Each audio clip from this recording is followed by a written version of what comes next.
आज के हम अपनी वीडियो में प्रीवियस ईयर क्वेश्चन सीरीज़ में एमटीएस 2021 का 11 जुलाई पहली वाली शिफ्ट का जीएस के क्वेश्चंस देखेंगे। इसमें पहला क्वेश्चन है अपना टेम्परेट ग्रासलैंड, मतलब ऐसा एरिया जहाँ पे ठंडा क्षेत्र हो, वो कौन सी फसल के लिए आइडियल माना गया है। तो इसमें अगर हम आंसर देखें तो ऑप्शंस में हमारा सही आंसर होगा इसमें वीट इसलिए क्योंकि वो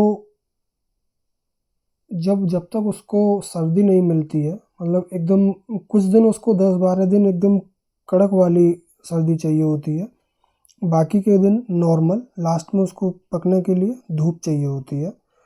तो इसका सही आंसर हो जाएगा अपना वीट। दूसरा क्वेश्चन है अपना which of the following statement is incorrect. इनमें से कौन सा ऑप्शन इनकरेक्ट है। तो इसमें हम 4 ऑप्शन देखेंगे। Metal are used in making cookware, ये सही है। Metal are used in manufacture of automobiles, ये भी सही है। Living being inhale metals during respiration, metals are used in manufacturing jewellery. बाकी के 3 ऑप्शन सही है, सिर्फ थर्ड वाले को छोड़ के, कि ह्यूमन बीइंग सांस लेते समय या छोड़ते समय मेटल्स को इनहेल करते हैं या एक्सहेल करते हैं। तो ये तो पॉसिबल ही नहीं है और ऐसा होता भी नहीं है। तो इसका सही आंसर है अपना तीसरा क्वेश्चन है अपना Bangladesh share its border with which of the following states of India. Bangladesh हमारे इन ऑप्शंस में से जो स्टेट दिए हैं, कौन से स्टेट के साथ बॉर्डर शेयर करता है। तो आप अपनी एटलस उठाइए, एटलस नहीं तो कहीं भी भारत का मैप देखिए और भारत के पड़ोसी देशों का देखिए कौन सा स्टेट बांग्लादेश से टच होता है। तो इसका सही आंसर है अपना मेघालय। विच of the following is a work of famous Indian author Khushwant Singh. Option देखते हैं अपने चारों, क्योंकि चारों ही ऑप्शन इम्पोर्टेंट है और आगे की शिफ्ट में इन्हीं में से क्वेश्चंस पूछे गए हैं। पहला ऑप्शन है अपना a suitable boy. A suitable boy के राइटर हैं विक्रम सेठ। दूसरा ऑप्शन है अपना ट्रेन टू पाकिस्तान। ये इस क्वेश्चन का आंसर है। चौथा क्वेश्चन है अपना द गाइड के लेखक हैं आर.के. नारायण। चौथा ऑप्शन है अपना सेक्रेड गेम्स के राइटर हैं विक्रम चंद्रा। ये ऑप्शन बाकी आपको इसलिए बता रहा हूँ क्योंकि इन्हीं में से क्वेश्चंस पूछे जाते हैं और इन्हीं में से पूछे जाएंगे। Who was the first ruler of Ilbari dynasty. तो इसका सही आंसर है अपना कुतुबुद्दीन ऐबक। इलबारी डायनेस्टी के, मतलब जब स्लेव डायनेस्टी में कई डायनेस्टीज़ हैं, उनमें से इसका एक इलबारी भी नाम है। तो जो दिल्ली पे पहला राजा जो स्लेव डायनेस्टी का था वो कुतुबुद्दीन ऐबक था। इसके बाद इल्तुतमिश, उसके बाद इल्तुतमिश के बेटे और फिर रजिया सुल्तान एक मेन कैरेक्टर आया। छठवां क्वेश्चन है अपना the Indian constitution borrowed procedure of amending the constitution from the constitution of. Bharat के संविधान ने कई सारी चीज़ें दूसरे कॉन्स्टिट्यूशन से ली हैं जो कि भारत की परिस्थितियों को देख के इंक्लूड की गई हैं। तो संविधान में संशोधन का जो एक्ट है या एक प्रोसीजर है वो कहाँ से लिया गया है। तो ये लिया गया है साउथ अफ्रीका के कॉन्स्टिट्यूशन से। As per the 2011 census what was the percentage of urban population, मतलब शहर में रहने वाले लोगों की परसेंटेज क्या थी भारत में 2011 के सेंसस के अनुसार। तो इसका सही आंसर है अपना 30 से 35%। भारत की 65% आबादी लगभग गाँव में रहती है और 30 से 35% लोग शहरों में रहते हैं। Which of the following was the capital of Mahajanapada Gandhara in 6th century. Gandhara की कैपिटल पूछी गई है, महाभारत के समय की बात है या 6th सेंचुरी BC, जब ये जनपद थे, 16 महाजनपद थे। तो इसमें ऑप्शन है अपने हस्तिनापुर। हस्तिनापुर की कैपिटल हस्तिनापुर किसकी कैपिटल थी? कुरु साम्राज्य की। मथुरा कहाँ की कैपिटल थी? सूरसेन की। वाराणसी कहाँ की कैपिटल थी? काशी महाजनपद की। तो गांधार की जो कैपिटल है वो है अपनी तक्षशिला। एलपीजी स्ट्रेटजी ऑफ 1991 जब भारत की इकोनॉमी पूरी दुनिया के लिए खोली गई तो 3 चीज़ें थीं जो शुरू की गई। एलपीजी, पी का मतलब है प्राइवेटाइजेशन, जी का मतलब है ग्लोबलाइजेशन, एल का मतलब पूछा गया है यहाँ पर, तो इसका सही आंसर है अपना लिबरलाइजेशन। 10वें क्वेश्चन में हमसे हाईएस्ट पीक पूछा गया है भारत का। तो इसका सही आंसर तो है अपना नंदा देवी, लेकिन इसके बाकी के ऑप्शंस जान लेते हैं कि कौन सा किस स्टेट में है। ये भी क्वेश्चन पूछा गया है और ऐसे क्वेश्चन आते रहते हैं। पहला है अपना नामचा बारवा, ये है अपना अरुणाचल प्रदेश में। दूसरा है कामेत, कामेत उत्तराखंड में है। ये पता नहीं किसी शिफ्ट में पूछा गया है कामेत के बारे में। और तीसरा ऑप्शन है अपना नंदा देवी, नंदा देवी उत्तराखंड में है। माउंट मकालू, मकालू नेपाल में है। टाइपिंग एरर है, इसमें मकाडू लिख गया है, मकालू है ये, ठीक है। What was the main reason for defeat of Sirajuddaulah at battle of Plassey? Sirajuddaulah की हार का कारण क्या था प्लासी के युद्ध में?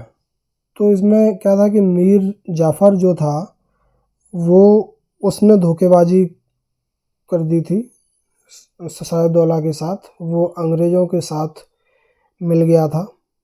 तो इसका सही आंसर हो जाएगा अपना forces led by commander Mir Jafar never fought the battle, उसने कभी युद्ध लड़ा ही नहीं। इसका सही आंसर ये है। अब 12वें क्वेश्चन है अपना who was the viceroy of India when Morley Minto reform were introduce. ऐसा ही एक क्वेश्चन पूछा गया है, आगे वाली शिफ्टों में है। इसमें पूछा गया है कि वर्नाकुलर प्रेस एक्ट के टाइम पे कौन वायसरॉय था? तो मॉडले मिंटो के टाइम पे इसका सही आंसर है अपना लॉर्ड मिंटो। बाकी का कार्यकाल देख लेते हैं एक बार, और ये कौन है। लॉर्ड लिनलिथ को 1936 से 1943 तक रहे। उन्हीं के समय में गांधी जी ने क्वाइट इंडिया मूवमेंट चलाया था। लॉर्ड एटली 1945 से 1951 तक ये ब्रिटेन के पीएम रहे। इन्हीं के समय में भारत को आज़ादी मिली। लॉर्ड मिंटो 1807 से 1813 तक, ये लॉर्ड मिंटो फर्स्ट का कार्यकाल है। और लॉर्ड मिंटो सेकंड का जो कार्यकाल है वो 1905 से 1910 तक का है। चौथा है अपना option Lord bevel. Lord bevel 1946 से 47 तक रहे। ये आज़ादी से पहले वापस चले गए थे। तो इसका सही आंसर अपना लॉर्ड मिंटो। इनके टाइम पे मॉडले मिंटो रिफॉर्म्स 1909 में आए थे, जिनमें पहली बार सेपरेट इलेक्टोरेट का सिस्टम लागू किया गया। 13वां क्वेश्चन है अपना चेरा पनहारा रिचुअल कौन से स्टेट से है? तो इसका सही आंसर है अपना उड़ीसा में। रथ यात्रा निकलती है तो वहाँ पे कोई सिस्टम होता होगा चेरा पनहारा, ये सीधा सीधा रट लीजिए, आ जाए तो सीधा Rath Yatra in Orissa. Percentage of nitrogen in air, nitrogen की परसेंट पूछी गई है। तो इसका सही आंसर है अपना 78%। अब इसके अलावा ऑक्सीजन 21% होती है और कार्बन डाइऑक्साइड 0.04%। बाकी के परसेंटेज में जो 0.01, 0.02 ऐसे छोटी छोटी बहुत सारी गैसें हैं। 15वां क्वेश्चन है अपना which of the following is tough, porous and black substance and almost a pure form of carbon. उसका सही आंसर है अपना कोक। बिल्कुल कार्बन के जैसे ही ये टफ होता है, इसके अंदर से पानी पार हो जाता है, ब्लैक सब्सटेंस होता है और करीब करीब कार्बन की कॉपी तक पहुंच जाता है। तो इसका सही आंसर है अपना कोक। 16वां क्वेश्चन है अपना हॉकी का गेम कितने टाइम के लिए चलता है? तो इसका सही आंसर है अपना 60 मिनट, 1 घंटे के लिए चलता है हॉकी का गेम। स्वनिधि से समृद्धि प्रोग्राम 2022 में लॉन्च किया गया है, तो ये किससे रिलेटेड है? इसका सही आंसर है अपना हाउसिंग एंड अर्बन अफेयर्स। ऐसा है कि इसमें घर दिए जाते हैं जिससे कि मतलब स्वनिधि उनके पास घर होगा तभी वो समृद्धि की तरफ जा पाएंगे। 18वां क्वेश्चन है अपना कि कौन से खेल में भारत ने 2020 समर ओलंपिक्स में, जो कि टोक्यो में हुआ था, उसमें गोल्ड मेडल जीता था? तो इसका सही आंसर है अपना जेवलिन थ्रो, इसके नीरज चोपड़ा। बाकी के देख लेते हैं। वेट लिफ्टिंग में सिल्वर, बॉक्सिंग में ब्रॉन्ज, हॉकी में ब्रॉन्ज, बैडमिंटन में ब्रॉन्ज, रेसलिंग में सिल्वर और ब्रॉन्ज 2 रेसलर हैं, उन्होंने जीते हैं, उनके नाम याद कर लेना। हम अपने मोस्ट एक्सपेक्टेड क्वेश्चंस वाली सीरीज़ में इन सबको डाल रहे हैं, सबके नाम और अब इन्होंने क्या जीता उनके साथ और उनके खेल। 19वां क्वेश्चन है एलाकारादी डांस, ये भारत के किस स्टेट से रिलेटेड है? तो पहले तो हम बाकी के देख लेते हैं कि कौन से स्टेट से कौन सा डांस रिलेटेड है। गोवा से ढालू डांस, केरल से एलाकारादी डांस का आंसर केरल ही है, राजस्थान का घूमर और कलबेलिया, ये दोनों ही पूछे गए हैं एमटीएस की शिफ्टों में और जीडी में भी, और झारखंड का झुमायर। गोरखपुर में कौन से जोन का रेलवे का हेडक्वार्टर है? तो इसका सही आंसर है अपना नॉर्थ ईस्टर्न। बाकी के देख लेते हैं। नॉर्दर्न जोन का हेडक्वार्टर नई दिल्ली में, ईस्टर्न जोन का कोलकाता में, वेस्टर्न जोन का मुंबई में। इसमें what is the stone like disc seen at the top of temple in Orissa and near by district temple architecture called?